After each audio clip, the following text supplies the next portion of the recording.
And everyone is talking about Michael Andretti this weekend, but not because he comes here as the championship point leader. It's because he's made public he considers himself now a free agent for the future. That's because he and his team owner have not been able to come to an agreement on the final 2 years of his existing contract. So Michael is shopping. And when Michael Andretti is shopping, there's a whole lot of talking up and down pit road. Now he's got to put that out of his mind, focus, try and score some points, and hang on to that lead of a championship that would give him his second kart title. Well, Jan, in the Kart FedEx Championship point standings, Michael Andretti has a one-race lead over Roberto Moreno. Mathematically, anybody in the field can win the championship. Realistically, the top 13 in points all have a very good chance at taking the championship. In qualifying, we had a most unusual circumstance. Gilles de Ferran, during the final qualifying, lost control through the gravel pit and flipped upside down. He, though, still has the pole. His teammate, Helio Castroneves, is outside of the front row. In row 2, it's Dario Franchitti and rookie Kenny Breck to the outside. Row number 3 is Christian Fittipaldi, who is back, and Max Pappas outside. In the 4th row, our latest winner, Cristiano D'Amata, and the points leader, Michael Andretti. Patrick Carpentier and Juan Montoya make up row number 5. Montoya slipped to 8th in the points, but he is the defending champ at Mid-Ohio. In row 6, his teammate, Jimmy Vasser, and Adrian Fernandez. Fernandez, the 98 winner, is one of 3 former Mid-Ohio winners in today's field. In row 7, Mauricio Gugelmin and Paul Tracy on the outside. Now, Tracy is hoping to rebound from Chicago, where he crashed with his teammate. In row 8, it's Roberto Moreno and Alex Tagliani. The 9th row, rookie Oriol Servia and veteran Mark Blundell. In row 10, Tony Kanaan. Shinji Nakano is on the outside of 10. The 11th row, Gualter Salez and Tarso Marquez.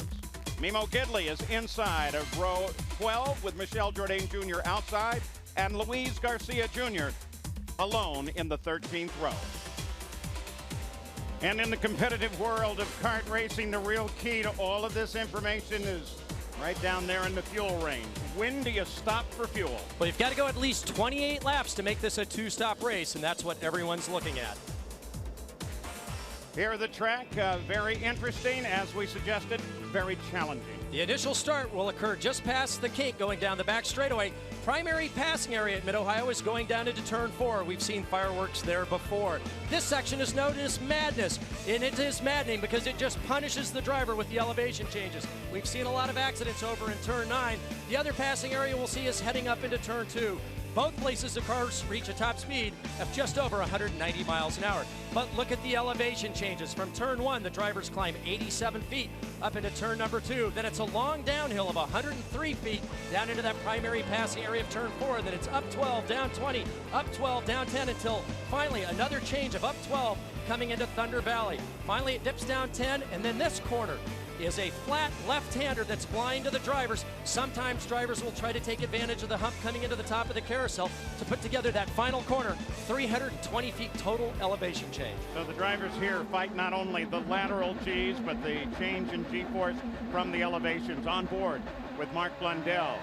Up a little further, there's Juan with not his best qualifying start. He'll start 10th.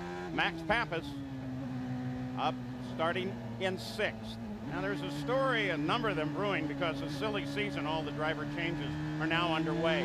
One of them we have for you, Gary Gerald. Well, Michael Andretti, as Jan said, calls himself a free agent now and is bargaining with other teams for next year. Jimmy Vasser allegedly may be in the same boat. We have reports that he and Chip Ganassi have decided to part company for next season, but that is not confirmed by the team. The team tells us that they will have an announcement relating to their future and specifically Jimmy Vasser's future next Friday at Elkhart Lake. So a lot of things are swirling away from the racetrack as we prepare to go green at Mid-Ohio.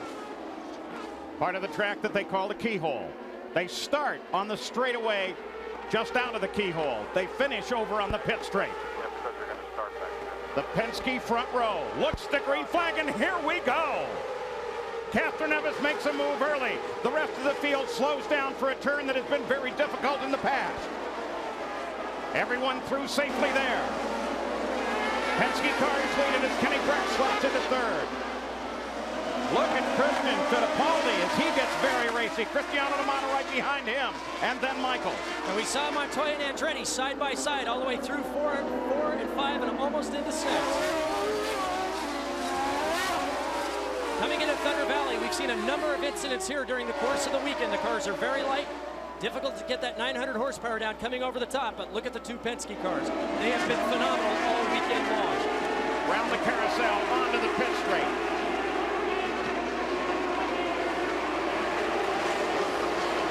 There's the full field for you as they slam down into the first turn again.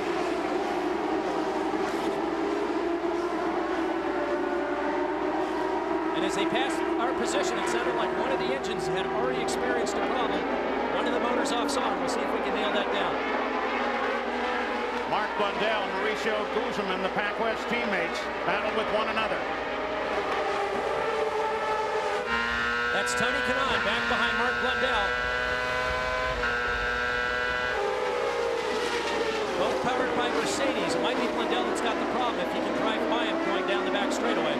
And he does. So Mercedes power for Tony Kanaan on the move. Mercedes 2. That blue and red car, Mark Blundell, back to the front.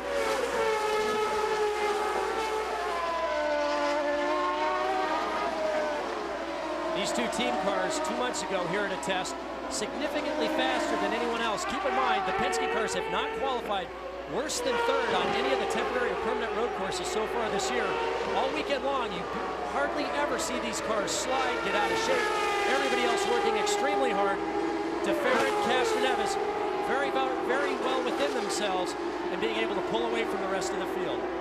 First lap and a half turned at 113.3 miles an hour. Jill DeFerrin leads it. Now remember, DeFerrin had that flip upside down, a very gentle flip. In fact, he jumped right on the radio and said, "I'm fine, don't worry about me, everything's okay." He came, in fact, and viewed a videotape of the flip and said, "Yeah, it was just about as lazy as I expected it." He is, though, in his backup car now. They didn't want to risk, even though there was very little damage to the primary car, they didn't want to risk taking it out with just an overnight opportunity to inspect the car. After all, the Penske team points out, the backup car and the primary are truly identical. This is going to be a difficult weekend for both teammates. DeFerrin having to make sure that his primary car the backup car has the same settings as the primary car. Looks like he's got a lot of confidence. That doesn't seem to be a problem, but trailing him right behind Castroneves has been recovering from the flu. He said yesterday during qualifying, literally held his breath for a lap, trying to get the most out of himself so that he could qualify in the front row. DeFerrin and Castroneves, the Penske cars, stretch out from the remainder of the field. There is Kenny Breck, and that's Dario Franchitti. Breck got around Franchitti during the start and dropped into 3rd place, but now Franchitti, and for that matter, Max Pappas and Christian Fittipaldi are all closing. Looks like everyone's stacked up behind Kenny. This is a difficult place to pass. If you're going to do it, you've got to get off the keyhole well, right underneath the rear wing of the car in front of you, and try to draft out down this section and pull to the inside of turn number 4. Franchitti trying exactly that. Franchitti moves to the inside of Kenny Breck. Kenny Breck gives him some room. Now he cuts him back to the left. Pappas comes in on Breck. Christian Fittipaldi tries to follow Pappas through. Pappas tries to grab the inside. Breck shuts the door there. Franchitti begins now to pull away. Leaders pull away for the remainder of the field. Gary Gerald, what about Franchitti? Dario Franchitti told me just before the start of this race today, Paul, that he thinks that for the first time in a long time, he's got to set up on a race car that he can manhandle it. We may have just seen the first evidence of that with that pass against Kenny Breck. Dario with a lot of confidence, but a huge challenge with those 2 Penske cars way out in front of him. There's the Scotsman, Dario Franchitti, as now he begins his pursuit of 1st and 2nd, Jill DeFerrin and Elio Castroneves. In fact, he's closing. And DeFerrin and Castroneves had pulled out a 3.2-second advantage, but on that lap, even with the pass of Breck, Dario was able to stabilize it. I expect he'll be able to start running these 2 down, but look at everyone stacked up behind Kenny now. We've watched Kenny all weekend long driving this car absolutely to the limit, often dropping wheels off just on the outside.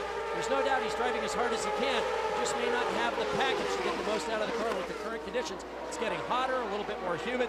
Tires will become a question as this run goes on. We'll see what happens with Kenny Breck. Kenny Breck with a large group lined up behind him now. Gary, what's up there? Couple of Whoa! Mauricio Guzman off course. Go ahead, Gary. Just a couple of quick updates on Kenny Breck. One, that report that he wasn't feeling well, and they were concerned about that. Also, he had problems earlier today in the shift without lift mechanism on his race car, and they were telling him to keep one hand on the shift lever, one on the wheel when he can. But when you're constantly turning, Parker, at this place, that would seem like an impossible task. Well, the other problem you've got there, Gary, is if you have to lift off in between the shifts, it also upsets the balance of the car more than it would if you just use the shift cut. That is, you leave your foot flat to the floor and just pull up on the shift lever. So it's going to cost you a few tenths per lap in time, but also the balance of the car and the workload will also be a problem. Here was Mauricio Guzman's problem. They're going to get a toe on him and get him back. Again, one of the advantages of these big open circuits. You can see coming off of turn 4, we don't know if he had contact with the trailing car there, but he just got it loose under acceleration coming off the corner. It put Guzman all the way back to last place.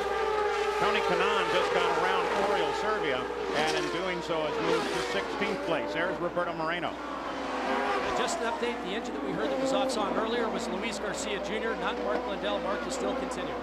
Back at the front of the field, Gil de Fer and Elio Castroneves continue to battle one another. This is an all Penske battle, but Darrell Franchitti is now only 3.5 seconds back. Once he got around Kenny Breck, he was able to really pick up his pace, and he is in fact closing. So there it is, 3 Hondas at the top of the field. Look out, because the Fords are very definitely coming. The first lap of the Miller Lite 200 underway. We'll go back and show you some of the first moments. Back at Lexington, Ohio, the Penske cars, when we left you, were sitting about 3.5 seconds ahead of third place Dario Franchitti, but Parker, now they're widening that gap. They've pulled it out to 4.3 seconds now, so that even though Dario was able to stabilize it for a lap or two after he passed Kenny Breck, the Penskes now are just pulling away. It doesn't surprise me. The talk in the paddock is that these Penske Renard chassis, Penske's, or we call them Penards or Renskis, however you want to refer to them, they've got something figured out that just gives them a little extra downforce, a little extra speed down the straightaway, a little extra braking capability. The other teams don't know what they've done, but it's definitely given them an advantage. And even the smallest advantage on this field is worth its weight in gold. And in fact, we're making up all those different names for these two chassis because they start as a Renard, but of course Penske has a very large operation over in Poole, England, where they constantly rework parts for them, so they are becoming with each weekend less and less of a Renard and more of a Penske. And keep in mind, even 13 races into the season, Renard itself has already made over 100 different changes to their chassis and gearbox. So Penske well ahead of that on a different development curve. The Renard guys trying to figure out what they've done so they can match that Penske performance. Nobody has really been able to move on Kenny Breck. Pappas, Christian Fittipaldi, Michael Andretti has gotten around D'Amata, and there is some concern that they may from time to time, they saw it right there, there's concern about that little puff of smoke that Cristiano D'Amata is showing. And what that could be right now is they're on full tanks, the cars are very heavy, they're going to be as low to the ground as they ever run, and it could be just a little bit of bottoming. We're seeing dust off the skid blocks from the bottom of the car coming up, but we'll keep track of that. From time to time, too, you'll see a puff of smoke at the edge of the course. It's dust where the cars are using every inch plus some, and that's one of the other advantages of natural terrain. Drivers get a little braver. Well, certainly most of this year they've been surrounded by concrete, the only exception being at Portland this year, so the guys can push a little harder, use up every bit of the track, as you said, and then a little bit, and still have a little bit of room not to run into something. On board Juan Montoya with Cristiano D'Amata just ahead. Let's ride here for a while.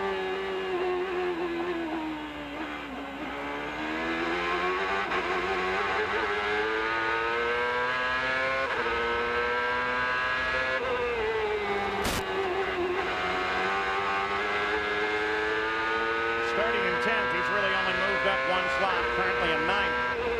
And the team this weekend reporting that they're just having a lot of trouble with mechanical grip. They just don't have it figured out.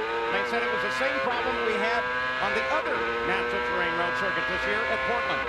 As we ride along with Juan Montoya, watch as he gets down to turn 4. Every one of these corners has a large concrete patch at the apex, but there's a small asphalt strip right there that gives a lot more grip than the concrete does. So the drivers hook those inside wheels right along the curb. Watch as he comes back to the right. Watch the right front tire.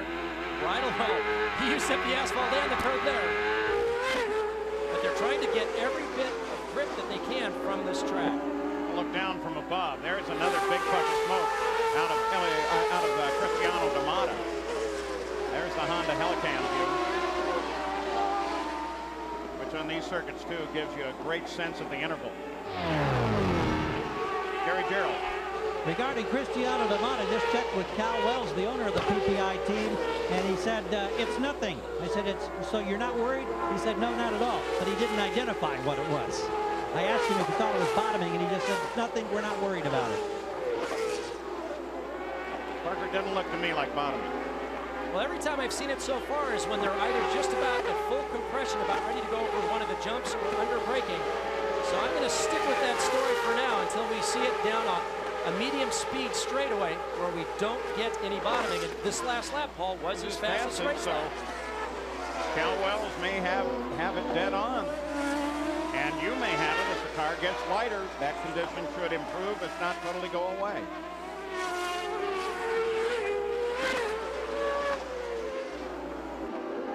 Of course, many of you had the pleasure of watching us.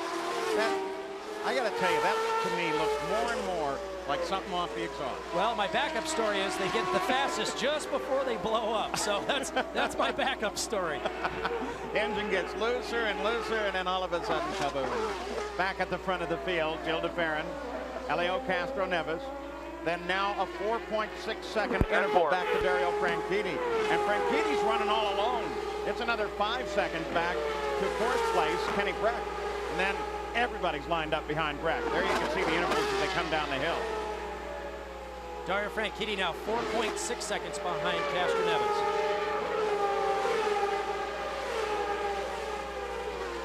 Now, for the most part, they've gone single file where they were bunched on top of Kenny Breck earlier.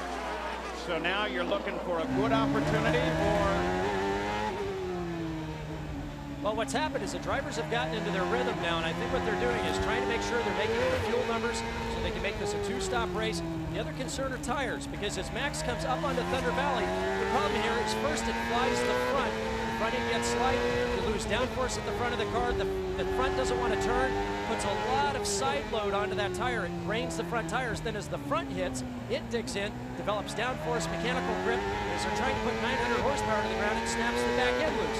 So tire wear is a big concern. I think the guys are pushing as hard as they think they can while still getting 28 to 30 laps out of a set of tires. How about a lap with fourth place, fifth place, Max Pappas? Because from this nose cam, you really get a pretty good idea of the elevation changes. Up over the hill here in turn 2.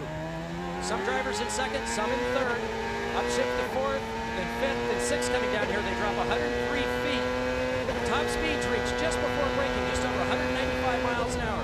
Almost 3 G's of braking, down to third gear.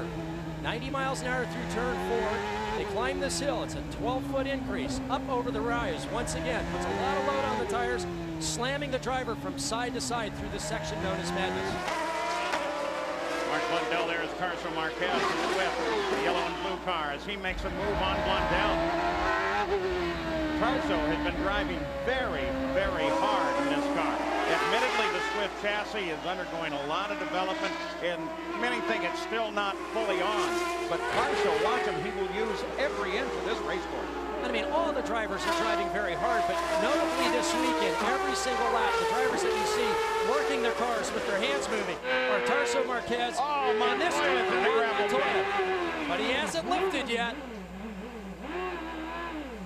Little care here to make sure he gets back in traffic successfully. Lights the tires, clears the dust.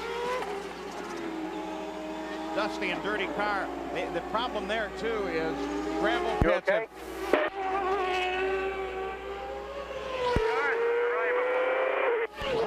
Gravel pits have pea gravel in them, and now a lot of that gravel is bouncing around inside the side pods by the coolers, and it really causes a problem. Starts bouncing into some more critical areas. And you can see it there just as he turned in. You can see the debris going into the right cooler. The other problem is there's obviously debris in the car. If it works down into the foot box, it can interfere with the pedals using the brake, the throttle. You can see how dirty his helmet is. We saw him rip off a tear off just as he came down the end of the pit straight. And Juan Montoya being one of the drivers who would never lift, even though he's buried in a gravel trap. And that's what saved him, because in the driver's meeting, the consensus of opinion, if you get into a gravel trap, your weekend's over. Coming on to Thunder Valley now, turn number 9, a little opposite lock. Up 6 to 5th gear. This is a blind flat left-hander. Locks up the brakes on the entry with the back of the back wheels. Slides through the gravel trap, keeps it running. Gets it downshifted to first. You can see him pushing forward there on the shift lever. Stands on the throttle and turns this into the world's most expensive sports utility vehicle. Not the first time he's done it this weekend. He was off in the carousel earlier in the weekend. So Montoya fighting what for him are some pretty serious problems for these cars. No problems here. Still, Gil DeFerrin, Helio Castroneves, first and second. And 4.5 seconds now, the interval from the leader back to third place. 15 laps complete for our leader, Gil DeFerrin. Was so very casual about the fact that he flipped upside down after setting the fastest laps in qualifying and retained the pole. There's your top 10 for you. Christian Fittipaldi had to sit out in Chicago. He's back today, and he is currently running very well.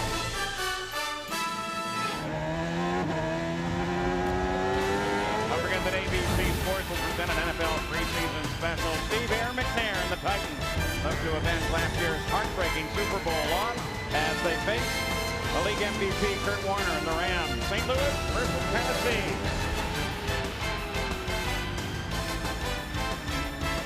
Back in Lexington, Ohio, Juan Montoya just quick in and out of the pit. And Dario Franchitti suddenly in the pits. Wow, what's going on here? That one's completely unscheduled. You can see there's no hurry there. Car's not up in the air. They're not concerned about changing tires. Now, there's two lines there. One is a communications line. One is a data line. I'm assuming that they're going to communicate. That looked like a data line, actually, to me. They must be having some sort of engine management problem. They're downloading data from the car to see if they can diagnose what the problem is. That would be my best guess. Diagnose or put a new map in. That's very well. Maybe lost data. Gary Gerald, what story? Well, we just got here. We were up at Montoya's pit at pit out, and we don't know what happened with Dario, but they did get him fired up, and he's gone. I'm looking for Kim Green or someone where we can get a word here, maybe find out. We'll be right back with you. And the thing I don't understand is I didn't see the fuel probe go in. I didn't see new tires go on. I mean, everyone else, if this stays green, is going to try to do this in 2 stops. So if you had the opportunity, you were forced to come in. Now, we know Montoya came in, topped up, because we heard his radio on the way out, and they said, hey, just go full rich, full power. You've got to make up a lot of time. But why wouldn't you do the same thing if you were forced to come in with something wrong? A little bit of a mystery what that connection was, and my best guess is that they had to download, maybe they lost their whole engine management program. I'm guessing you're the expert. Well, there is a default map that it'll go to if they do have an engine management system problem. And it's sort of a survival map that gets the car back to the pits, and that might be the best analogy, the best guess of what happened. It'd have to be a pretty serious situation to force you to the pits anyway, but it looks now like Dario Franchitti is okay. But of course, that pit stop just cost him horribly. He is now 22 positions back. Gary? Just got a word with a very frustrated Kim Green. He said they think it pertained to electronics, but they're also having some problems shifting. I said, why didn't you retire the car and refuel the car? And he said, we just didn't. We should have. We panicked. He's not happy. Well, there you have it. And you have to keep in mind that if they are having a problem with the shifting system or the shift cut system, once again, that's part of the engine management system. If it's not an actual piece of hardware, it's something that, once again, they have to download the map if for some reason they've had a software problem with the car. You know, you talk in the NBA, the NFL, the kind of things that make the difference between a championship team and one that is almost there.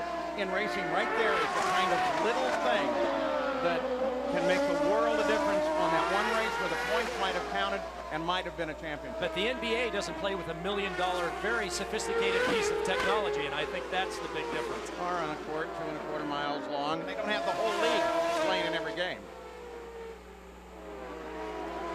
Further back now, Michael Andretti. This is 6th place and 7th place Cristiano D'Amata, with no recent repeats of heavy display of some smoke or vapor at the back of his car. Jan Beekes on Andretti. Yes, for Michael Andretti, he has been on the radio, and his exact quote is, the tires are gone. And Parker was talking earlier on in the race that one of the key issues here is being consistent and not wearing down your tires. Well, it appears as though that is the problem for Michael Andretti. So my guess would be he would pit earlier than he might do normally to try and get some fresh rubber. Now the difference between today, when we have one work of tire and Firestone, and a few years back, some drivers may have gone to a harder compound, a softer compound, or be with a different tire manufacturer altogether. But everyone's in the same boat. It's just the difference on chassis setup, whether you're running a Lola chassis or a Renard chassis or a Renski chassis. And Michael may just, with his setup, although it may have been quick for a lap in qualifying, is just using the tires at a greater rate than people around it. One thing that the harder compound has done is eliminated to a large degree some of that marble buildup, that rubber that comes off the tires at the edge of the race course, and therefore keeps a nice wide groove available for the racers. And so we get a little better racing towards the end of the show.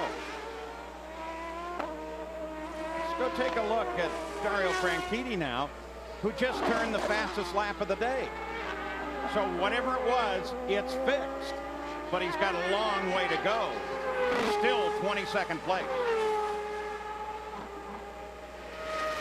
DeFerrin, Castroneves, Penske cars, they are the leader.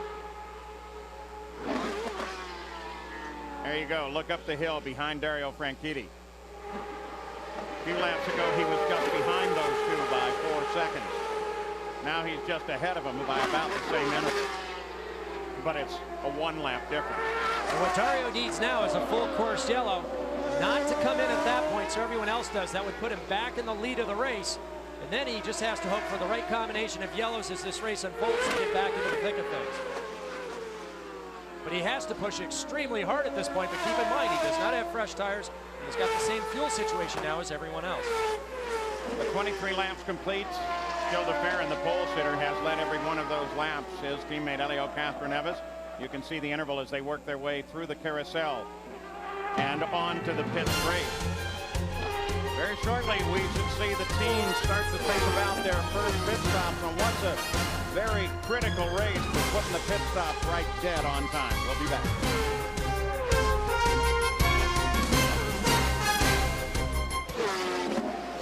Welcome back to Lexington, Ohio. The Kart FedEx Championship Series, Miller Lite 200. Nothing's changed since we left you. Gil DeFerrin is first. Elio Castroneves. There's one little thing that hasn't affected much, but it was Montoya. Montoya got himself in trouble.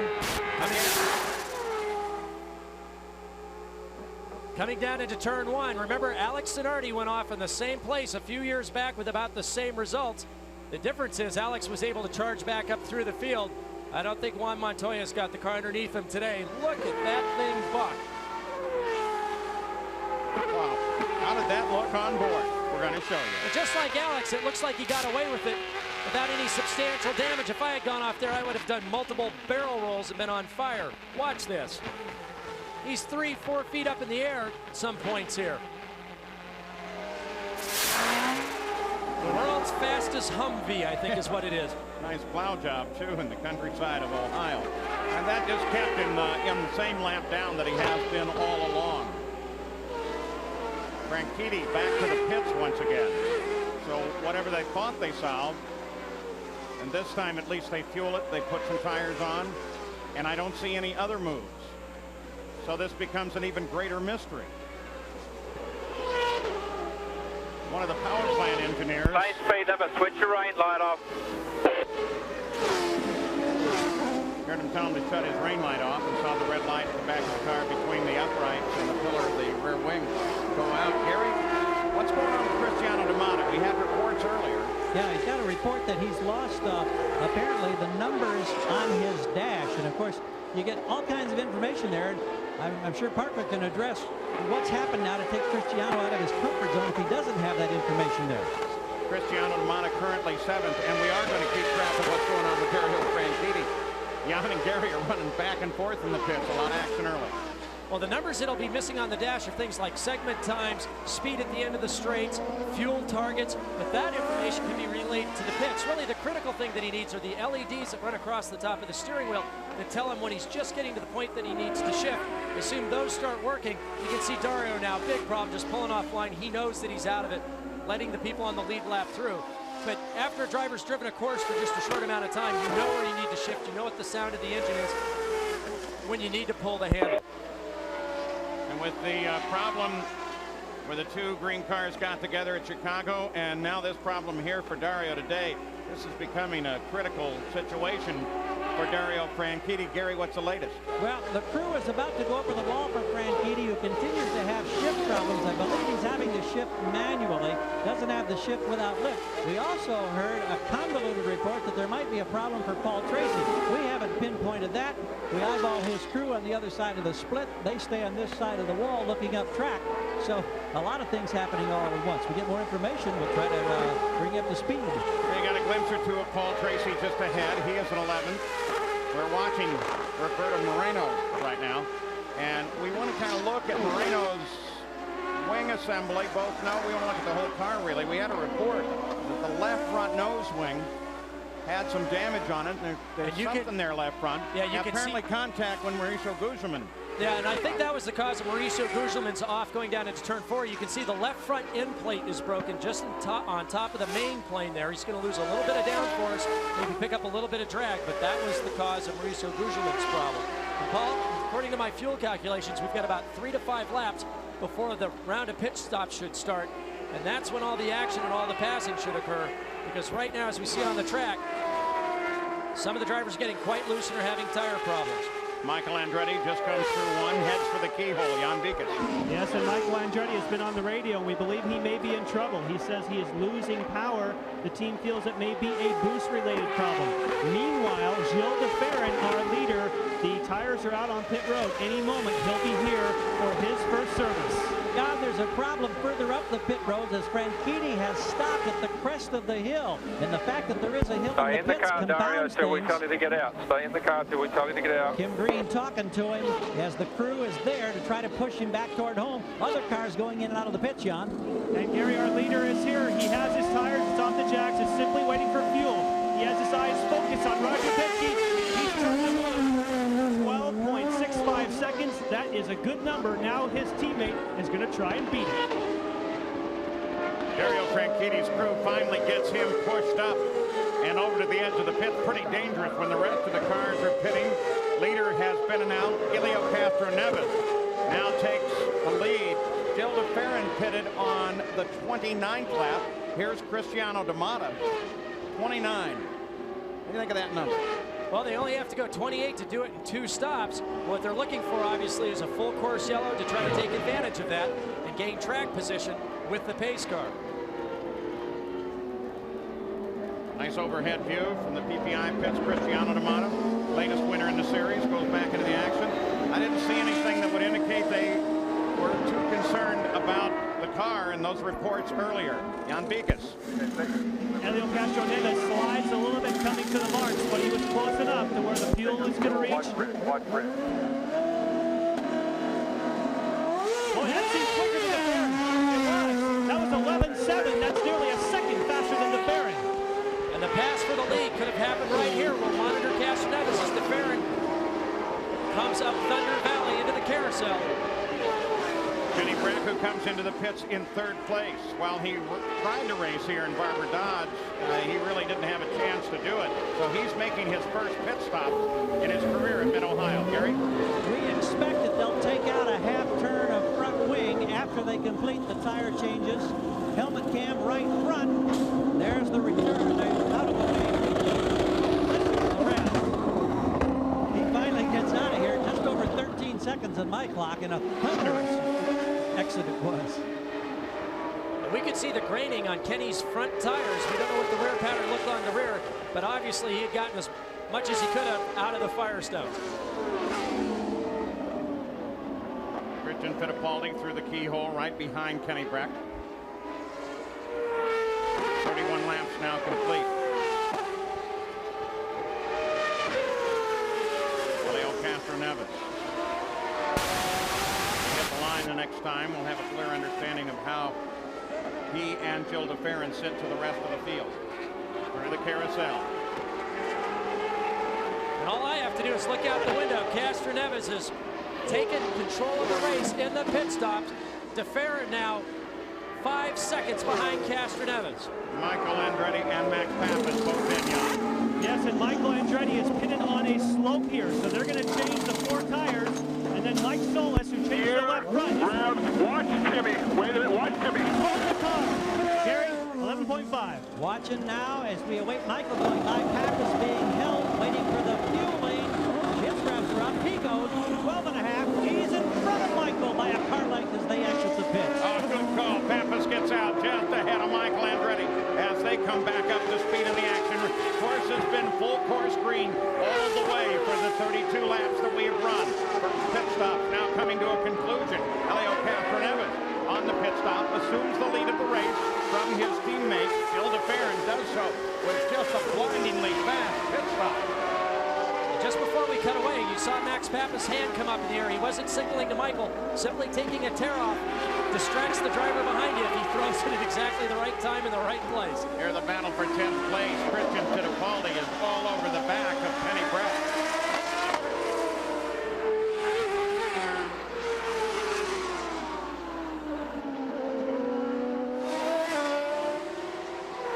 And for the moment, Christian backs off. Jan, Adrian Fernandez in. Yes, again, he gets that good fuel economy. This may help you near the end of the race. You have more fuel to use. We see 2 turns on the front wing. And he's out here. That's a good one. 11.5 on my watch.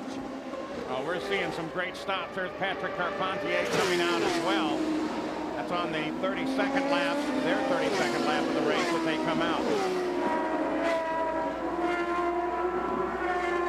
So Helio Castroneves, easily the leader of the race. Here's Walter Solis, who now replaces for the remainder of the year Takuya Kurosawa in the car. Turned out Kurosawa had a little more problem with his back than they originally thought and had to undergo some surgery in Japan and being reported out for the season. Castroneves, that's the name at the top of the order with the first round of pit stop. Not any problems at all, complete, and boy, were they fast. Back in Lexington, Ohio, you're taking a look back at the leader of the race, Helio Castroneves. He's working hard on Juan Montoya, who at the stop got back on the lead lap and is trying very hard to stay there. Montoya's going to fight for all he's worth to stay on this lead lap. Just because the leader's just behind him, he doesn't care. He's waiting for a yellow so he can bunch back up to the back and get back in this race. On the key players during the pit stop, we see quite clearly that it was that stop that worked out for Helio Castroneves. His team did what he could not. They put him in the lead. But I tell you, watching this onboard, you can tell where the Penske advantage is. Coming down the straightaways are pretty evenly matched, but watch under braking. Watch the Penske chassis just suck up on the Lola. Well, that's about as good as it gets, but Montoya's not giving up, but he finally has to. Well, there's a lot of fight in that guy as Montoya drops now a lap behind the lead once again. Second time today he's been there. Castroneves, leader of the race, and knows it and has a very, very good sense that he can put that car anywhere he wants. It's almost like he's playing look him slide through there. And I tell you, that was a very good measure of that Rinsky chassis because Montoya breaks as deep as anyone, and Castroneves was able to just pull up, get side by side, in fact, another half a car length on him. We can see the difference between that, the way the Penske's handling and the way the Lola's handling as they came on to Thunder Valley. You can see Montoya opposite lock, leading 2 long black streaks like a top fuel dragster at 140 miles an hour coming onto that back stretch. They're almost 4 seconds back as Gil de Ferran. I should tell you that nothing happened while we were away in commercial. The field remains the same. And when we came back, you saw Montoya and Helio Castroneves. That was the action. Castroneves now about 3.9 seconds ahead of de Ferran. But Paul, I've got to think these 2 Penske drivers are pretty much playing with the rest of the field. But the guys behind them, their next competition, Kenny Breck, is almost 30 seconds behind Gil de Ferran. Here is Roberto Moreno. We mentioned the damage to the left front wing. With the stop, they didn't do anything with it. What's the story there? Well, the story, Paul, is that he came onto pit road. He was one of the last to pit, right behind Adrian Fernandez. He ran out of fuel as he approached the pit box. They had to refire it. It took a long time. So, unfortunately, he was one of the few guys that we saw that had problems during that first round of pit stops. For Michael Andretti, he still has boost problems. They're telling him use the button every lap to try and make up the deficit. And And on that list of pit stops that we did show you, now looking a little deeper in the field, Patrick Carpentier came into the pits in 8th with great work out of his team. He went out in 6th, getting around both Michael Andretti and Cristiano D'Amata on the stop. A lot of pressure on Patrick Carpentier this weekend and next. His contract's under review. Very personable young man, excellent driver, but he's really got to perform at his best today at Mid-Ohio and next week at Elkhart Lake in order to get re-upped for next year. So the battle for 7th, Michael Andretti, Cristiano D'Amata, Adrian Fernandez, just a little bit there. He comes over the top of the hill, and right behind him it's Paul Tracy, then Jimmy Vasser. We just monitored a radio conversation that Adrian Fernandez and his teammate Roberto Moreno. Normally you hear this on the super speedways, on the 500-mile races, but they told them to turn on the oil pumps. What's happened is that these engines have huge clearances in order to try to minimize frictional losses to get the most horsepower out of them as they're turning over 16,000 RPM. They consume a lot of oil, so they have an extra reservoir, and at some point during the race they turn on a pump and transfer that oil back into the engine.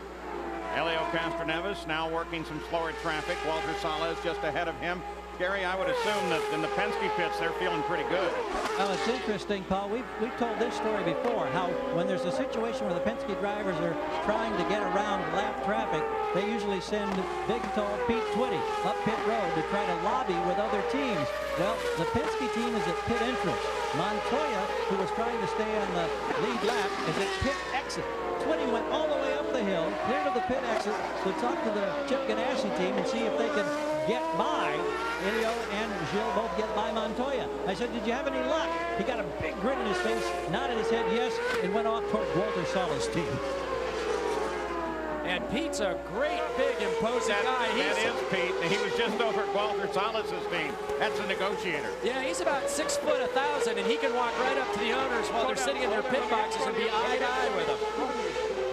I represent Roger Penske and his team, and I was just wondering if it would be possible that you could move on. Well, right now, Castroneves and DeFerrin, it's really their race to lose, either on the track or in the pits.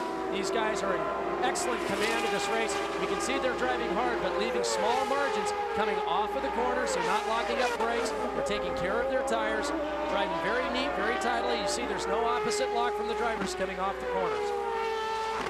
Looks like the negotiator got his work done, and you know, that is part of it. There's a lot that goes on in the pits, and that is a reasonable request to make. Castroneves now 5.2 seconds ahead of DeFerrin. They're 30 seconds ahead of Kenny Breck and the rest of the field. The Penske car is now really beginning to outdistance the remainder of the field.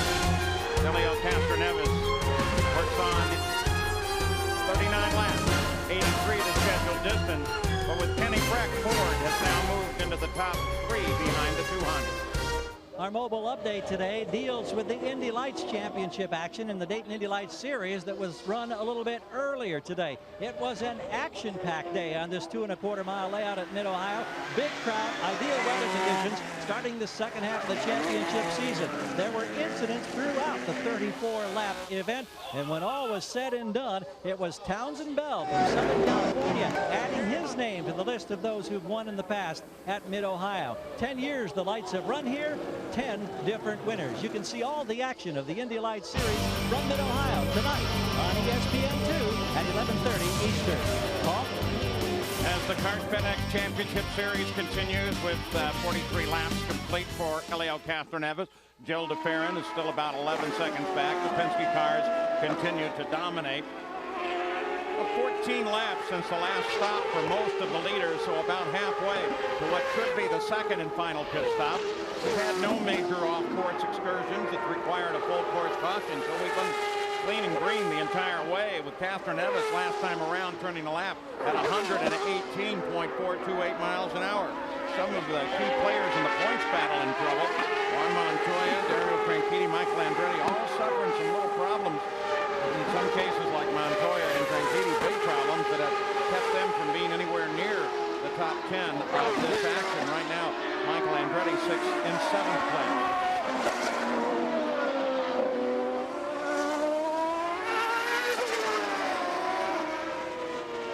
And now with 45 actually done on the track, but we're going to look at the recap of 44.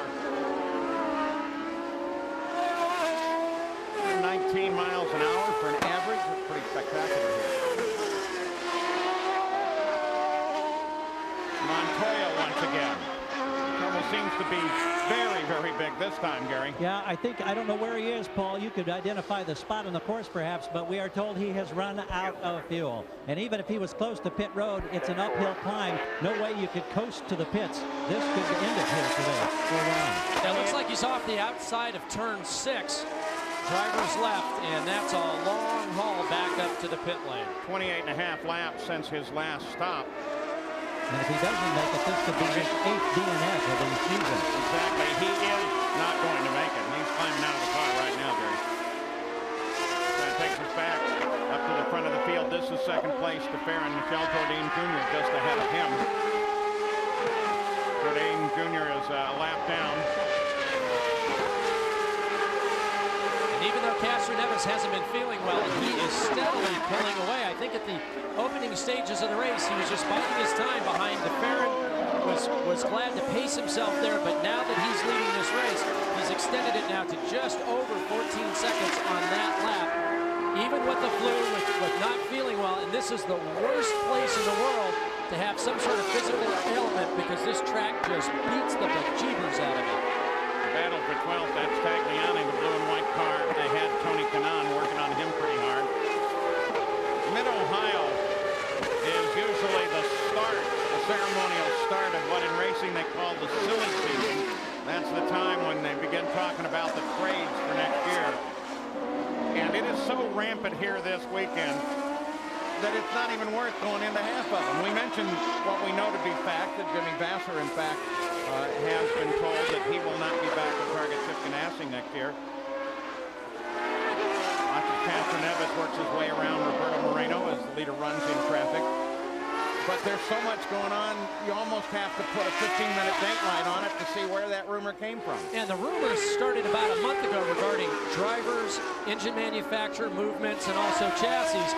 But it seems traditionally that Mid-Ohio is where finally you start to be able to confirm one or two rumors. You talked about the fact that Jimmy Vasser being released from his contract.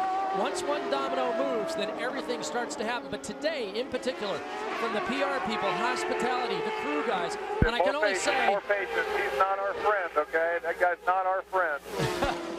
No one's your friend in this business when you're on the racetrack. But we've come into the 13th race on August 13th. It is a full moon, and I don't know if those were contributing factors, but today it has been absolutely spectacular to hear the Here rumors. comes Sanan back working on Tagliani. He's been working at the back end for some time. Closest closure that we've seen in a couple of laps. Tagliani 12. Kanaan trying to get there. Almost had him that time. And the places you can pass here somewhat limited. You work a lap to get up to that one place where you may be able to pass. Well, it's really limited by your imagination, but realistically, with two cars that are pretty much equal in all performance areas, what you have to do is you've got to set the guy coming up off of turn 2, get right up underneath his wing, as we saw Dario Franchitti do right in the beginning stages of the race. Hopefully draft him all the way down the long back straightaway into turn 4 and then pop out. So Kanaan really has to concentrate on getting a good exit off of 1 and now stay right behind him up into 2 and coming off this corner get absolutely as close as he can. Yeah, but here's one of the other keys. And he made a mistake. Look at that. Tagliani made a mistake. Crossed him, but look at Serbia coming into the fight too, and Serbia not close enough. Let's see if Tagliani can come back. Well, it's a twofold problem for Tagliani as he got off in the marbles. He's going to pick up some of the rubber, plus he just didn't have the exit speed. But that's a good comparison of Ford versus Mercedes, but instead we're still able to draft up behind Kanaan. Yeah, but here was the key. This just had to do with not being in the right place. He came up over the rise, locked up the inside front tire, lost directional control, swung out wide. Kanaan right on the inside. Serbia tucked in behind Kanaan, and then it's just a drag race down to turn 4. And Walter Salas, the same area we just were showing to you at turn 2, often in the gravel pit. Front of the field, nothing changes. There's the car way up off at turn 1. Look at that crowd. Big campground off to the right. And we've seen a lot of drivers off in this area in turn 2 have this same problem. We almost saw it with Tagliani. Unfortunately, it just got Salas. The farmland around Lexington, Ohio, and we take a look at the leaders of this race for you. Helio Castroneves got past his teammate on their pit stop. From the Honda Helican, nothing has changed since we left you. It is still Helio Castroneves, who is working on his 53rd lap as the leader, 16 seconds ahead of his teammate, Gil de Ferran. So while the team may have gotten him into the lead, Castroneves has certainly taken great advantage of it on the racetrack and begins now to pull away. 22 laps since his last stop, so what do you think, Parker? 6, maybe 7 laps till the last stop. Well, we saw 28 to 33, so that gives you anywhere from 56 up to 66 laps. They only have to go to lap 56 in order to get to the next, to the checkered flag. As we watch Castroneves, you can see how good this car is, particularly in the difficult sections of the course where you're up and over these steep rises. TV tends to flatten everything out, but trust me, it's like coming up over the top of a mountain in San Francisco, over the top of Nob Hill. This car hardly ever moves, and yet he's able to continue to pull away at the stripe that time, 16.467, ahead of de Ferran, who is now, we'll have to wait for Kenny Breck to come across the line, pulling away from Kenny Breck, Fittipaldi, Pappas, Scarpante, and the rest of the field. Now 35.3 seconds. Back to this man, Kenny Breck. Kenny Breck, rookie to the series, an absolute rookie to this racetrack. We were sitting up on one of the hills watching one of the practice sessions from the many other races that are here throughout the weekend. Kenny was saying that while he had an opportunity to race here, mechanical problems kept him out. And then he went away and has run ovals with the IRL for the past several years and was really excited about getting back to the circuit. But he said, you know, I don't have one really fast lap on this circuit at all. Montoya, out of fuel, out of the race. Here's Gary. Won 8 DNFs this year. How tough is it to accept this as a defending champion of this series? But, you know, things happen. The car, you know, we couldn't really get the hands with the car throughout the weekend. In qualifying, you know, I thought, I couldn't run that pace. In the race, actually, beginning of the run, I was getting very good mileage, and I thought it was going to be good. But, you know, as the run went on, just the car, even though it was really turned down, the car started sliding and suddenly just stepped out of me. Just, you know, then I ran out of fuel. You get frustrated when things like this go on. I mean, we see you smiling here. It looks like you're getting used to it, but it's got to hurt, doesn't it? Well, it hurts, but, you know, that's racing. And, you know, it's not the first time that it happened, you know, and, you know, it's a shame because for the championship is really bad. You know, it really hurt us because we're not really scoring any points. You know, we score points in 3 races or something like that. Thank you. Juan Montoya with much speculation about where he will be next year, and the best guess appears to be in Formula One. Now, there's been no confirmation of that, but the reason I think that's already happened. Oh, look at this.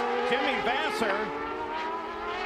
Look at the left front suspension damage on Paul Tracy's car. Now that's Dario Franchitti's car. And here comes Gil de Ferran from second place into the Penske pit. Jan? Yes, this was a scheduled stop. Now, of course, everyone up and down pit road is wondering if this will bring out a full course caution. He's not going to pass his teammate here unless Castroneves has a problem during this pit stop. 11.4 seconds, a great stop, but now it's going to be up to Castroneves. Can he have a clean pit stop? Oh, and the real key, too, is whether or not they decide that they're going to go to a full course caution. They haven't made that decision yet. If they do, that could have a major effect on the outcome of this event. Coming up into turn 2, we've seen the problems all weekend long. Franchitti tries to go down the inside of Vasser. He does not have the corner. Jimmy turns in for the inside. They make contact, heavy damage to the left front of Dario's car. Jimmy slides off. And this will change the outcome if they do go for full course yellow, because it's all about track position. That means de Ferran would inherit the lead of the race. Everyone else would come in and line up behind him once they go green. De Ferran now being able to go to the checkered flag. We're just seeing a safety flag displayed at start finish, but no indication of a full course yellow yet. Safety flag just tells you that those emergency vehicles from the kart safety team are out on the circuit in an exposed position. And since they have not gone to full course caution, Local yellow, watch local yellow. my best guess is that they're going to stay that way, covering with that local yellow. If they haven't made the decision by now, I don't Now think they're going they to stay will. that way, absolutely. Chief steward of the race, Kirk Russell, keeps track, of course, with communication. Everybody on the corner Okay, let's watch the event again. Watch Jimmy Vasser and Dario Franchitti as they come up into the second corner. Now there's a big lip here, a big rise they come over. Franchitti comes to the inside, and you can see he thinks he's got position here, but Jimmy has still got about a third of a car length, and Dario's really got to get it done. He can't get up side by side with Jimmy. Jimmy turns in for the corner. You could argue that Jimmy knew that he was coming up at the inside and should have given the corner to him. But once a driver does that, then he knows that his number's up for the rest of his career in this series. He has to turn in order to get respect. Dario just wasn't up far enough in order to get that pass done. What a terribly frustrating mid-season this has been for Dario Franchitti. Can't seem to put anything whatsoever together. They now have all of the pit equipment ready for Helio Castroneves, the 3-car, to head into the pits and make his stop. He will do it on his 59th lap of the race. Kenny Breck is in. He comes in from 3rd. Obeys the pit speed limit enforced right at the start of the pits. Gary? Watching this crew go into work for a second time today, Kenny Breck was complaining that the car was a little bit loose. That's fairly normal after the wheels were gone off. He gets the revs up and he's on that limiter so hard, we have to back away from the rear of the car. That's about a 16-second stop. Man, it's thundering again back here. John. And Gary, our leader, is here with a 39-second lead. I don't think there's too much pressure on the crew here. They're pretty much going to make sure they make no mistakes. And they didn't make any. 11.9, and he's on easy street right now. And Jan, I didn't see any indication there was any concern about the car either. I didn't see any moves on the machine at all, like they're very satisfied with that. Yeah, that's the case of both the Penske machines. Obviously, they rolled out the truck, and these cars are right where they want them to be. So Team Penske, both cars have made their stop. With the stop, so Gil DeFerrin has come back out into 4th place, and Christian Fittipaldi has moved up into 2nd. Then Kenny Breck came in. That moved DeFerrin up to 3rd. Vasser, Franchitti, that very long walk. I'd like to have a microphone into that conversation as they come back. So they're all pretty even-tempered guys. Probably will actually have a pretty calm discussion. Back in Lexington, Ohio, here is Michael Andretti. He was with Cristiano D'Amato on the course. Cristiano pulled off. This should be routine service from the PPI team for Cristiano D'Amato. They've tried to stretch this fuel stop just as long as possible, because this means from here on out they'll have an advantage on the track. They don't have to put as much fuel in now, but they can run full rich all the way to the checkered flag. No major changes since we left you. Castroneves is the leader. Gil DeFerrin sits in 2nd. Max Pappas up in 3rd, followed by Michael Andretti and Adrian Fernandez. Walter Salles, we mentioned, replacing Takuma Kurosawa, and he has an early exit from this race as well, Gary. It's going to been a year since Walter had been on a road course. Shinji Nakano, excuse me, Gary, that's Shinji Nakano off course. Doesn't appear to be a big issue. Go ahead, Gary. All right. Walter, it's been a year since you've been on a road course. How was it today until this incident that put you out? It was going okay. The car was getting better as the fuel was going down. I had just set my quickest lap in the race. We were moving forward.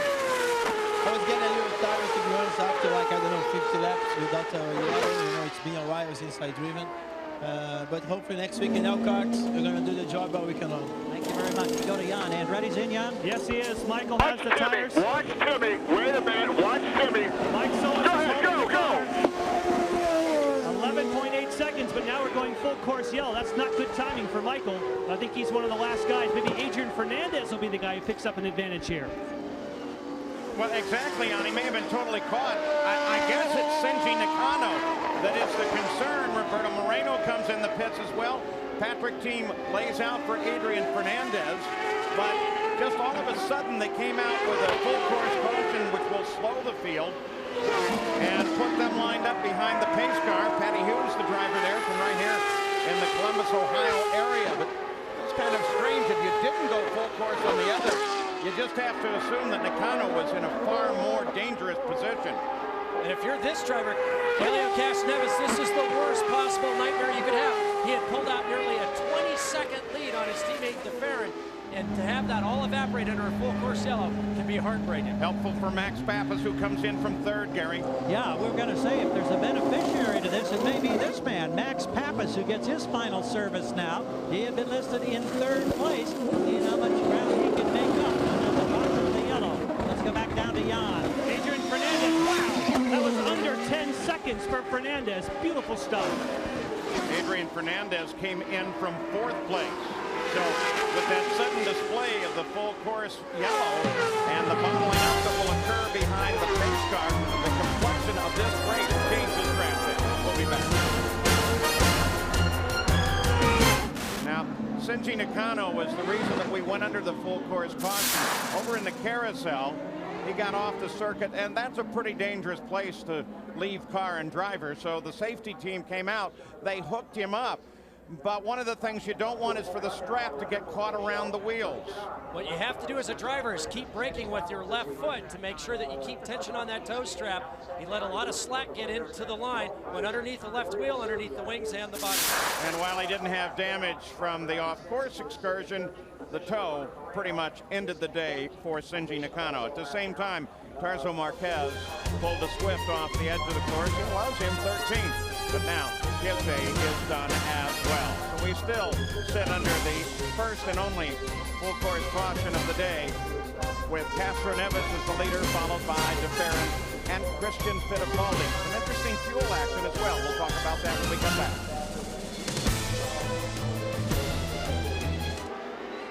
Still under that full course caution. Here is your pit summary with that. Kenny Breck suffering a little bit. And Christian Fittipaldi gets one position. Jan Vikas, where are we on the fuel now? Well, it's kind of funny, Paul. What's happening is we're so used to people calling from pit road saying safe fuel, be careful. Now the word up and down pit road is burn fuel. Burn it, baby. Normally under a yellow, you hear the cars go by, you know, no revs, high gears, saving fuel. They're screaming now, full rich, trying to burn some off so the car will be lighter. In fact, Parker, during the last stops that we were watching there, just before we went to break, we saw some short fueling on the car. Well, no matter how much we talk about fuel economy, fans don't like to hear it. As long as you can pit under the yellow, fuel strategy will always be part of this kind of racing, because it allows you to give short fills like we saw for some of the competitors at the very end, and that means quicker pit stops and better track position once you exit the pits. Leo Castroneves takes the green flag, takes us back to green flag racing. Oriol Servia and Roberto Moreno separate Castroneves from his second-place teammate, Gilles DeFerrin. And then comes the fight. Fittipaldi, Max Pappas is next in that line, then Kenny Breck and Carpentier. They are all fighting for position, but they're trying to end with lap traffic. The high-speed stretch downhill. Remember the fight within the pit teams on the fuel stop. Here comes Fernandez battling it with Michael, trying to get up and around Carpentier. Look at Paul Tracy on the outside of Michael Andretti. Tracy, that's not the key position when you come off the corner. If he could have kept his nose in there, he might have been good, but it didn't work. And you saw some side-by-side, wheel-to-wheel racing there, but those guys gave each other a car width and an inch. Hey, this is a good group. They are all battling one another. They're all for position, running from 4th down through about 11th. And this is the sprint. The drivers have 15 laps to go. They've got plenty of fuel. Tires are not really a concern, although they could burn them down in 15 laps. And they realize if they're going to get the pass done, they better get it done now. Adrian Fernandez works on the gold-helmeted Carpentier. Michael Andretti works on Fernandez. And there's Paul Tracy, with Tagliani trying to catch him. All those positions right together. Now it's interesting watching him come into turn 2. Fernandez a little wider in order to maximize his exit speed, and not worried about Michael going underneath. Michael protecting the inside to keep Paul Tracy from getting behind or around him, but saw that Paul got a better exit off the corner. He just couldn't draft past Michael. Tracy comes up, tries to work on Michael, touches him. Paul put a wing on him. He was trying the same maneuver as he did last lap to get on the outside of 5 gap, the inside of 6. Up and over the rise now through what Parker is calling madness, heading down the turn that will take them up through Thunder Valley, back up the hill, into the carousel and onto the pit straight. Paul Tracy continuing to try to close on Michael Andretti. Jimmy Vasser involved in contact with Paul Tracy's teammate, Dario Franchitti, and now Vasser is with Gary Jarrett. Jimmy, what can you tell us about the contact with Dario Franchitti? How did you see it? I didn't see it, really. I think he just hit my rear tire. And walking back with Dario, and he said he locked him up or something. Was sorry he hit me, but that's the way it goes. I didn't think he was going to try to make a move. I knew he was 2 laps down, and that's the way it goes. Jimmy, we're hearing a lot of speculation about your racing future. Have you, in fact, parted company with Chip Ganassi at this point? No, not at this point. You think that's going to happen? It's possible. You know, it's possible. We're gonna talk this week and maybe say something before Elkhart Lake. All right, thank you, sir. Thank you. Well, in this silly season, as we have mentioned earlier today on the RPM show on ESPN, Marlo Klein reported that in fact that had happened. We relayed that on to you now. An entirely different story comes from Jimmy Vasser, so we'll go with Jimmy Vasser's story that while it may happen, it has not yet. The battle on the track, though, is what is important now. Michael Andretti working on Carpentier, and everybody lined up behind him. Keep working them. Good job. You're looking good. Pretty good way to watch a road race, isn't it? Listening to the communication to Paul Tracy. Up off of turn 1, they head for 2 for the keyhole. There you can see why they call it the keyhole. Paul Tracy, once again, trying to take advantage of coming off that corner quicker. He doesn't do it that time. He needs to get it right behind Michael Andretti, but now he's got a problem of his own. Alex Tagliani looks right, looks left, looks right, then goes back to the left. Oh! And Tagliani tags Tracy. Oh, no! Here comes Kanaan down to come head on into the side. And where did Cristiano D'Amato go? You can see Tracy has damage on the right front wing. He was sitting up on top. What's up with that guy? What's up with that guy? Talking about Tagliani. Now we can go back and look at it, and you'll see what's up with those guys. We saw Tag get a great exit coming off of turn 2. Finally decides to go down the outside. Paul blocks the inside, says, hey, if you want it on the outside, that's fine. But then he doesn't give Paul any room as he turns down into the corner. Cristiano D'Amato goes off the left. Tony Kanaan chooses outside, which is wrong. Blundell chooses to the inside. He makes it through. Watch as they come down. Tag's got to know that Paul's got to be somewhere there. And really, he's got the corner. If he would have given him just a little bit more room, he would have had the pass, would have been able to allow Paul to get through there cleanly. Poor Tony Kanaan suffers from a little bit of target fixation there following Cristiano D'Amato down into that corner. From above, again, the conversations no doubt to continue, not only over this incident itself, but through the fact that it brings out the full course caution once again, and will once again bunch the field up. And that may give Gil de Ferran an opportunity to close in and do battle with Helio Castroneves, his teammate and the leader of the race. And there's Cristiano D'Amato. He is apparently out as well. We kind of hope that he snuck around the left side, but it didn't happen. We'll be back with more.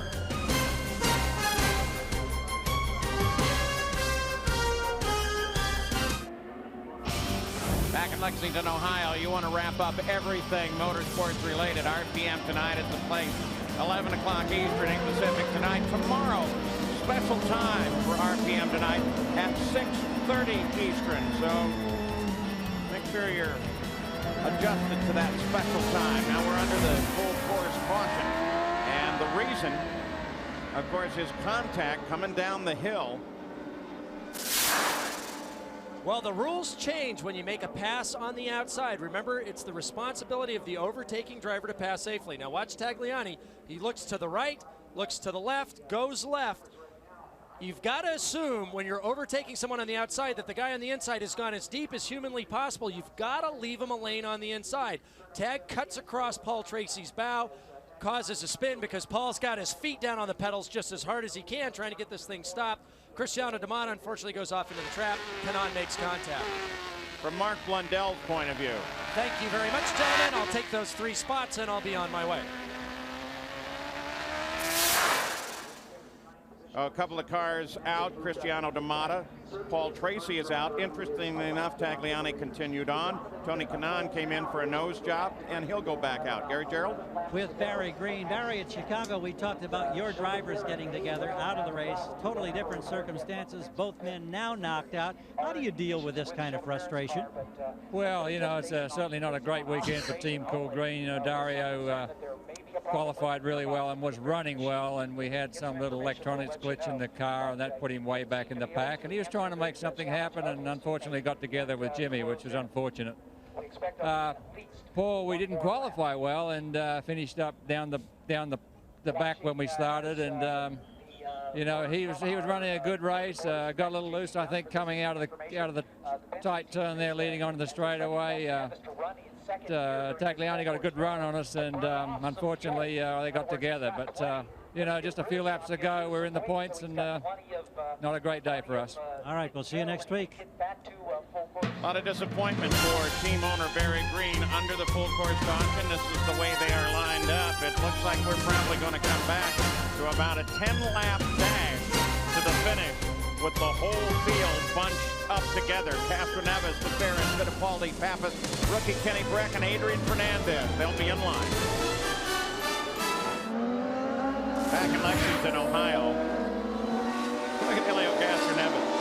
He was down almost dead stop on the pit straight and slowed down again coming down the hill. And now, as we're ready to go back to green flag racing, he picks the pace up. Look at Oriol Servia. Even though he's not in this fight, he hasn't been snookered. He better be careful. He timed it just right. Green flag just ahead. We're green. It's going to be a dash to the finish. DeFerrin's got some breathing room. Oriol Servia right behind him is a lap down. So is Roberto Moreno. His next competitor is that number 2 car. Gil DeFerrin sitting 4 places back. The guys know if they're going to get a pass done in this sprint to the finish, they better do it now. So there's a lot of pressure coming down this long straightaway to try to make a move on the inside of turn 4. Behind DeFerrin, Nemo Gidley, who has a lap down, and in this car, Christian Fittipaldi, Jan Beacon. Yes, and Christian said, if I can just get by Gidley, I know that I can go after DeFerrin. He sent one of his team representatives up to talk to the Del Penna Motorsports and Mimo Gidley, and so far Mimo's just standing on it, not too worried about Christian behind him. Well, the negotiations are well underway with 9 laps to go for the leader, Helio Castro Neves, and perhaps a second victory for him. Go on board Max Pappas. Lined up right behind Christian. Coming up the hill out of Thunder Valley. Off-camber flat left-hander here. You really have to suck in close if you can through this long sweeping carousel corner. You want to place yourself in position coming off of turn 1. The end of this pit straightaway, so that you get right up underneath them under braking to try to get the draft going down the long back straightaway and make your move. You've got to set these passes up quarters in advance of them actually happening.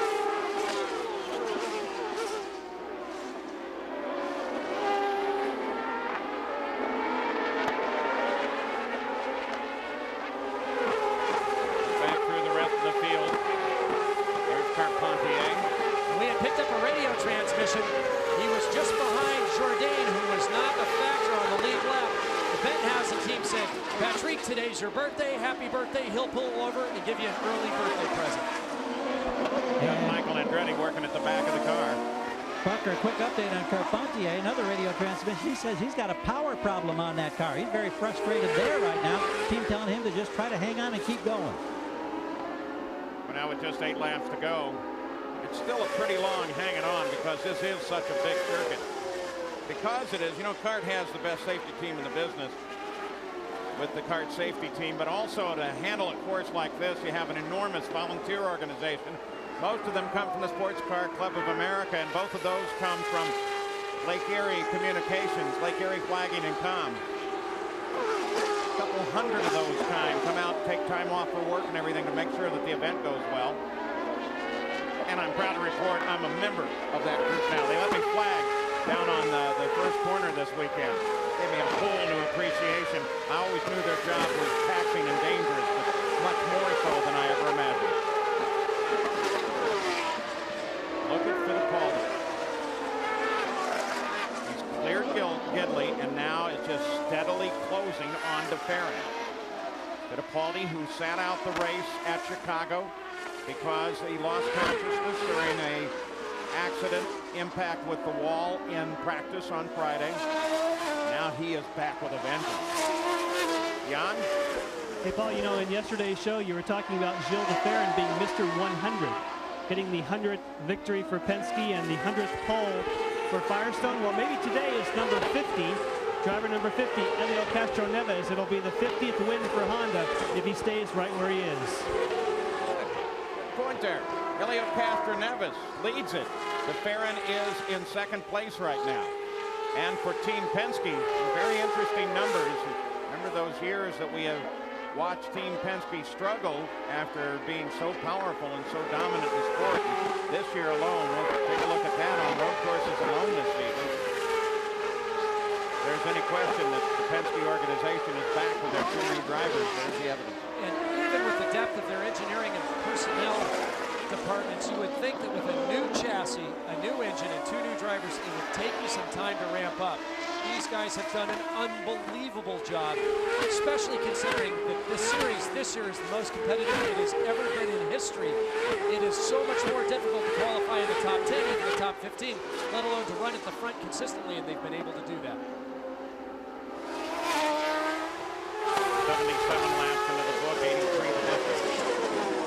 Question about the first of those blue and white cars. Just ahead there at the Carpentier, we're watching Alec Tagliani as he works on Michael Andretti. He seems none the worse from wear. L5, Michael, L5. None the worse for wear after having contact with Paul Tracy and continuing on, an incident that took out Tracy and D'Amata. We'll hear the teams now coaching the drivers towards the end, because this is a very punishing marathon, not in time distance, but the fact that it just beats you up so badly. The drivers know if there's 5 laps to go, 3 laps to go, they dig even deeper to get the most out of themselves, hold their breath, and whatever they've got left, they're going to give to try to move up in the order. In the Penske pit, specifically in the Castroneves pit. Come on, guy, just keep it going. There's a lot of praying that goes on. We heard the fan forum that was held on Friday. A small child asked Barry Green, do you ever pray before the race? And Barry Green thought about it for a moment, and he said, son, I've got Paul Tracy and Dario Franchitti. I pray all the time. No pressure, no pressure.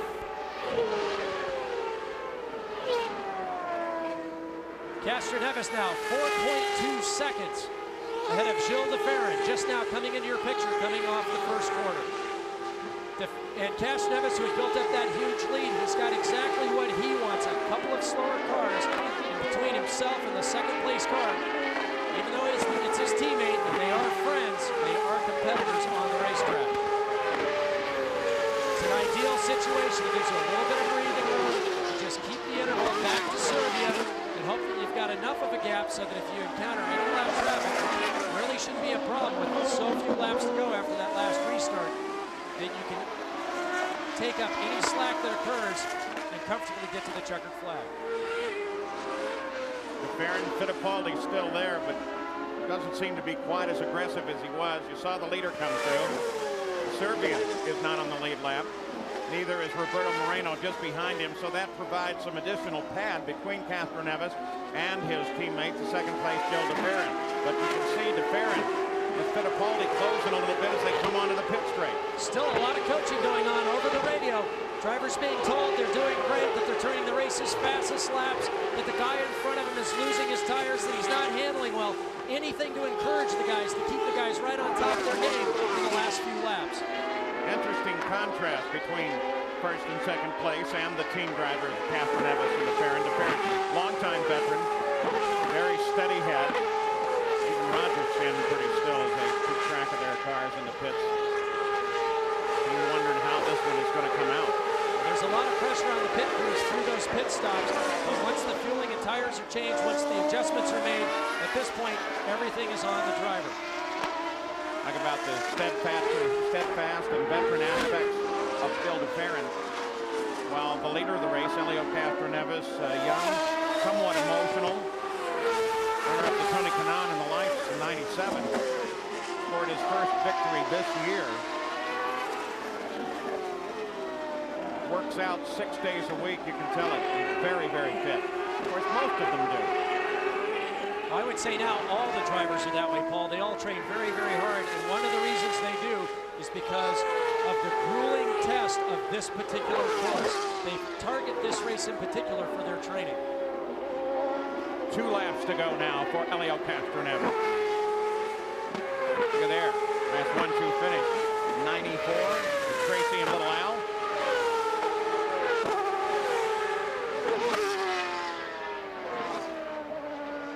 And even though the results may be the same today, the series has changed so much.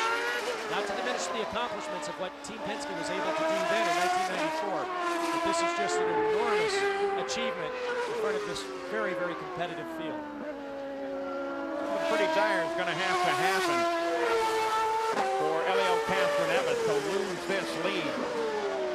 The 2 cars that separate him from his teammate Gilles de Ferran occupy a good portion of the 4.7 seconds that actually separate them on the racetrack. 3 and 1. Don't worry about it. A little 3 and 1. More lap to go. They warn him of debris in 1. He goes through 1. It's not obvious what it is. Nevertheless, he is clear through it. And from a driver's perspective on this final lap, he couldn't be in a better position. He's 5.6 seconds ahead of de Ferran. He's got a couple of lapped cars between him and second place. You start short shifting. You make sure that you brake maybe just a little earlier. Take a bit of caution on the turn in, give yourself a little bit of room on the exit, but you don't want to break rhythm. You're still pushing. You aren't just going to lay over on this last lap, but certainly you're going to have a little bit of margin in case anything goes wrong, or you have to make a sudden movement on the racetrack because of debris or a car that's had a problem. At this course, twice Emerson Fittipaldi has won for Roger Penske, twice Al Unser Jr. It'll be the 5th time for Roger on this circuit if, in fact, Elio can make it to the finish. It looks like he's just absolutely cruising now. Earlier, Parker Johnstone suggested, and I think rightly so, that both Elio and second place Gilles de Ferran were just playing with the rest of the field. They have this track down absolutely pat. The twin checkered flags fly ahead. You're a hero again. You're a hero again. Second win of his career, and this year for Elio Castroneves, who once again is almost trying to get out of the car. Look out, Roberto Moreno, that's the winner. Elio Castroneves moments ago scored the victory and started his traditional celebration after winning the Miller Lite 200. Leading the most laps, his teammate Gilles de Ferran finished second and took the extra point for the pole, and Elio celebrated with Rick Reineman, his teammate. Now he's with Gary Gerald. Well, Elio Castroneves comes down to knee here, and I don't know if he's given thanks, taking a deep breath, or what. We know you weren't feeling well to begin with this week. How tough physically has this day been, Elio? Gary, I have to thank, first of all, the doctor, Steve, everybody over there to take care of this weekend. IV and everything they put me on, and they probably put something there that definitely made me finish the race. It was really tough, but what a team, our team Penske. What a fantastic car I had. Wow, what a day. Today is just a fantastic day. We heard Tim Cindric on the radio saying, no pressure. Were you feeling pressure? I tell you, the last 5 laps, I said, damn, it doesn't finish. I mean, it was, oh, what a day, man, I tell you. I have to thank everybody that's really supporting me, believing me. Mom and Dad, my sister that's not here, we did it again, twice. And I got a feeling there may be many more in the future, Paul. So congratulations to Elio Castroneves. What's that do to the points battle? Well, now Michael Andretti still has the lead, but Gilles de Ferran has moved around Roberto Moreno into second place, 19 points, and Elio moves from 12 to 8 in the points. We'll be back. Now 6 races left in the Kart FedEx Championship Series next weekend. We're at the beautiful Road America circuit at Elkhart Lake, Wisconsin. Make sure you join us there. Let's go down pit side once again. Jan Beekens and Gilles de Ferran. And Gilles de Ferran is wearing the 50th win for Honda. Gilles, did you wish that was you, or are you happy with second place? Well, you know, considering the circumstances, I think I'm pretty happy with second place. I think today is a great day for the whole Marlboro team Penske. Also, I wanted to congratulate Elio here on the air, as I can hear myself speak. Hopefully you can hear too. All right, great run for both Penske guys, and obviously it does him a whole bunch of good in the points. Our final Toyota Spotlight of the day takes you back on what was a very pretty day in Lexington, Ohio, and full of quite a bit of unusual activity, ending up Elio Castroneves taking the win, and his teammate Bill DeBerry in second place. Christian Fittipaldi with a very nice drive comes home in third. I'm Paul Page for Channel Jan Beacon and Gary Gerald. Thanks for joining us here. We'll see you next weekend. ABC Sports is online at abcsports.com.